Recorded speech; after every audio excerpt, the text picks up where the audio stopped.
ini saya warga NU Pak, malu ada pengurus PBNU seperti Pak Fahru Razi. Ini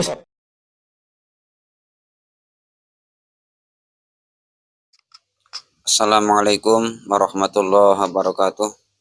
Alhamdulillah, hamdan wa syukran lillah, wassalatu wassalamu ala rasulillah wa ala alihi wa ashabihi wa mawalah, amma ba'dah. Kiai Ubaidillah dari Rembang merasa malu ada pengurus PBNU seperti Kiai Dr. Fahru Razi yang dianggapnya tidak fair di dalam menanggapi kajian ilmiah dari Kiai Maiduddin Usman Al-Bantani. Untuk selengkapnya mari kita simak video tanggapan dari Kiai Ubaidillah Rembang kepada Kiai Dr. Fahru Razi yang masih termasuk pengurus dari PBNU. saya membawa catatan, karena kalau saya nggak bawa catatan saya khawatir tertawa terus dari awal sampai akhir, nggak terkendali, jadi lupa semua. Karena memang lucu, apalagi ketika melihat Pak Fahru Razi cenginges begitu. Karena ini publik, maka saya juga respon saya ini akan saya publikasi juga. Ini saya mau beberapa catatan saya ini. Ungkapan Pak Fahru Razi belajar nasab dari mana? Kok bicara nasab? Orang itu berilmu itu juga ada standarnya, ada gurunya, ya. Saya itu nggak tahu Pak Imad itu belajar nasab di mana, kok tiba-tiba merasa dirinya ahli nasab. Jadi saya juga nggak paham. Pak Fahru Razi, status akademik S3, sebagaimana status akademik Dr. Fahru Razi, itu adalah awal sebuah perjalanan akademik, bukan akhir dari sebuah perjalanan akademik. Sebagai sebuah awal perjalanan akademik, doktor itu simbolik. Justru yang akan dihargai adalah temuan setiap orang atau discovery seseorang. Bahkan dalam dunia ilmiah, dalam dunia akademik, memungkinkan anak seusia SMK, SMA memiliki sebuah temuan yang solutif terhadap permasalahan ilmu pengetahuan untuk kemanusiaan dan peradaban. Oh, itu lebih dihargai daripada S3 yang stagnan, atau dalam tanda kutip profesor yang stagnan. Jadi status doktor atau profesor itu tidak bisa dijadikan sebagai sebuah otoritas untuk ngangkangi, merendahkan sebuah temuan. Seluruh akademisi di dunia ini itu akan menghargai setiap temuan yang dihasilkan dari sebuah riset ilmiah.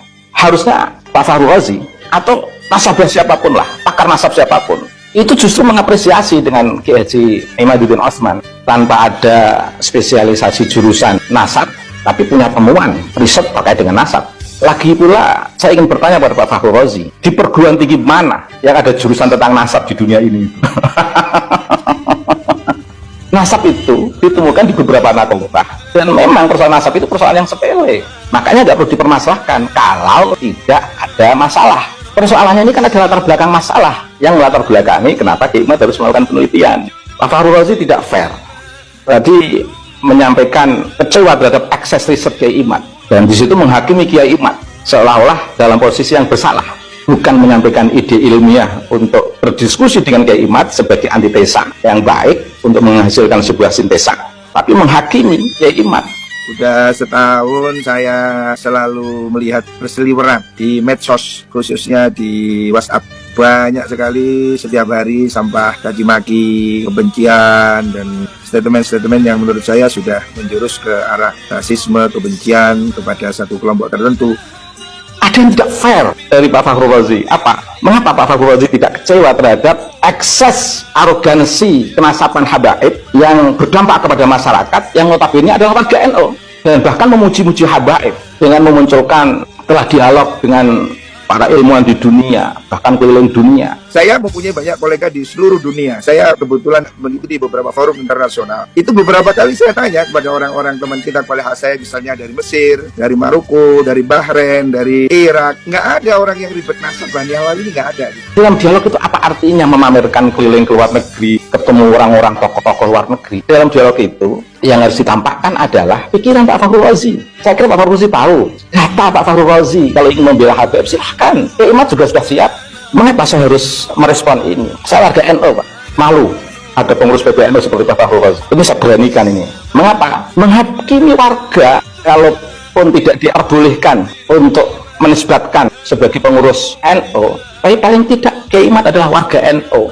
kalaupun ingin berbuat adil secara akademik, tapi yang nampak di situ Pak Fakhrul Razi itu membuat sikap yang understatement, merendahkan Kiai Imad dengan menggunakan otoritas PBNU, ketua PBNU. Luar biasa, luar biasa, luar biasa. Kecewa terhadap ekses riset, tapi tidak kecewa terhadap ekses arogansi kenasaban habaib. Sudah setahun saya selalu melihat berseliweran di medsos, khususnya di WhatsApp. Banyak sekali setiap hari sampah caci maki, kebencian, dan statement-statement yang menurut saya sudah menjurus ke arah rasisme, kebencian kepada satu kelompok tertentu. Ketika habaib mencaci Mbah Hasyim Asy'ari, Pak Fakhrul Razi gimana? Sangat logis apa yang telah disampaikan oleh beliau, Kiai Ubaidillah dari Rembang, menanggapi pernyataan dari Kiai Dr. Fakhrul Razi, yang mana Dr. Fakhrul Razi mengatakan belajar ilmu nasab dari mana Kiai Imaduddin Usman ini tiba-tiba menjadi ahli nasab. Tanggapan dari Kiai Ubaidillah dari Rembang ini sangatlah logis dan bisa diterima secara logika. Gelar doktor bukanlah akhir dari perjalanan akademik, akan tetapi merupakan awal dari perjalanan akademik, karena yang dihargai di masyarakat adalah temuan hasil dari riset yang solutif, yang bisa memberikan solusi atas permasalahan masyarakat, permasalahan dari umat yang sedang dihadapinya. Setingkat anak SMK saja, ketika bisa menemukan sebuah hasil riset, hasil dari penelitian, yang mana hasil itu solutif dan bisa menjadi penyelesaian dari masalah yang dihadapi dan bermanfaat untuk masyarakat secara umum, itu lebih dihargai daripada seorang doktor yang hanya stagnan tanpa ada penemuan, tanpa ada hasil riset, hasil penelitian yang bisa memberikan manfaat kepada masyarakat dan kepada umat. Dr. Kiai Fakhrul Razi ini juga telah berdialog pada tokoh-tokoh internasional tingkat dunia, ke Mesir, Maroko, Bahrain, Irak, dan sebagainya, yang mana menurut beliau tidak ada yang meribetkan masalah nasab ini. Ini bukan jawaban yang ilmiah, bukan jawaban yang solutif. Ini sama sekali tidak mencerminkan sebagai orang yang akademik jika jawabannya hanya seperti itu. Seharusnya para orang-orang yang berkelas akademik ya bisa menanggapinya secara akademik pula, secara data pula, bukan hanya sekedar menyampaikan hasil temuan dari Kiai Imaduddin Usman Al-Pantani. Jadi Kiai Rembang Ubaidillah ini malu punya pengurus PBNU yang gelarnya sudah doktor, malah menanggapi kajian dari Kiai Imaduddin Usman Al-Pantani, kajian yang ilmiah ini seperti itu. Ya, kira-kira seperti itu. Demikian, semoga bermanfaat. Wassalamualaikum warahmatullahi wabarakatuh.